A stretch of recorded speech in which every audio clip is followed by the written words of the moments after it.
minutes. Okay, so we're on lamb watch. So last weekend, it's April 2nd and it's Wednesday. So over the weekend when I was gone, Heavy did a quick lambing jug where he put a piece of hog panel up on the existing stall, and then he left a space for the male sheep to come in here and see his lady friend and get out of the rain if he wants to, but he usually doesn't. They usually don't because they're wearing their shelter, but it's there for them if they want it. So she's got all her minerals in here and water and feed, alfalfa pellets. Are you gonna let me see your back end? I can't get her to behave very well. They're like the size of grapefruits almost. So what day was it? I think it was earlier this week, Monday or Sunday, that I shaved her a little bit more along her belly, made sure her belly was clear and her udders and her back end, so that because you get all the birth gunk on there and you want short hair because it's just easier to deal with. And then the lamb can find the udder if there's not a bunch of wool in the way, because sometimes the lambs aren't smart and they get out of there, Bailey. Sometimes the lambs aren't smart and they won't suck on the udder. They'll suck on the hair because they're looking and they don't know any better. So that helps them out some. See, we got the boyfriend over here.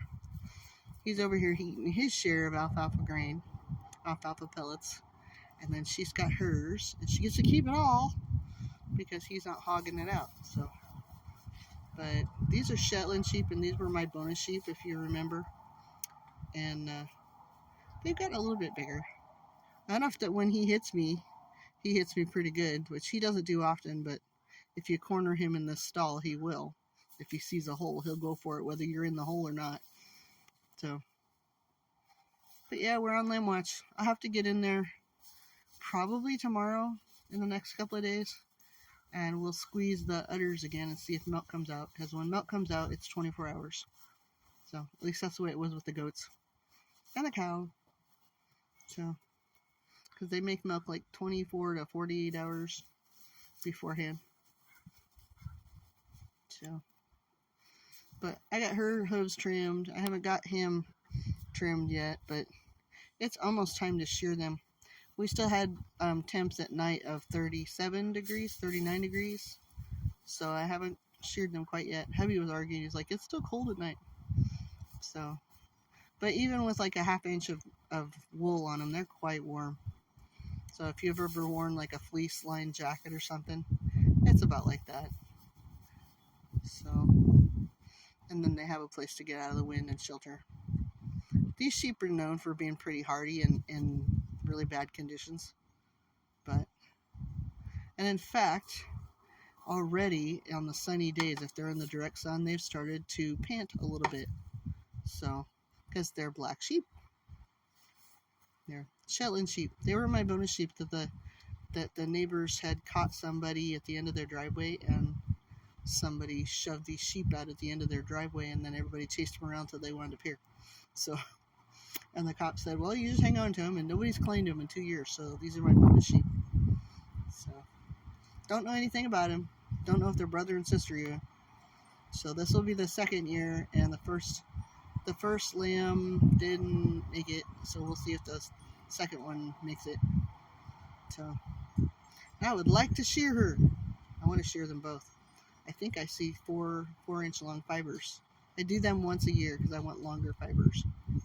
So, and if you look back in my videos, there's a pair of black wool pants, dorky looking, yes, that I made from these guys. So 2 sheeps makes me 1 pair of black pants. Because I'm a big lady, so yeah. But yeah. So we're on lamb watch. Are you going to let me see now? So I can look? Because I got to see if her coochie is big and swelled up. Get out of there. Bailey, get out. Your coochie looks kind of ready. You have a pointy thing on the bottom too. So on piggies, there's a pointy thing on their vulva. And when they make babies in their parts on piggies, the pointy thing is pointing up when they have never been mated before, or if they just, when they're young ladies. And then they get priggers, and then the pointy thing starts dropping no. Oh, that's what it is. Opposite. The pointy thing is pointing down on piggies, on their girl parts. And then as the babies inside their bellies start weighing down on the birth canal and such, it pulls down on all of that, and then it starts sticking up. So, and that's one way to tell if they're priggers without doing all the fancy ultrasounds and stuff.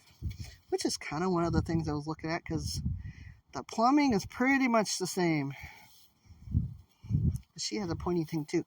Ouch, I have a sliver in my foot. Are you going to let me see? I'm not touching, I promise. I won't be trimming nothing. Okay, your pointy thing is down. But this isn't your first rodeo, so who knows. And it's the same with piggies too. When they've had one litter already, the pointy thing isn't as reliable. So, anyway, enough about looking at sheep's back end. She's like, stop it. That's mine. I don't want you looking at that. What are you doing? I'll have to go deal with Mr. Dude here. Hey, I realize that you like to make animals run around because that's the kind of dog you are, but knock it off. Huh? Quit it.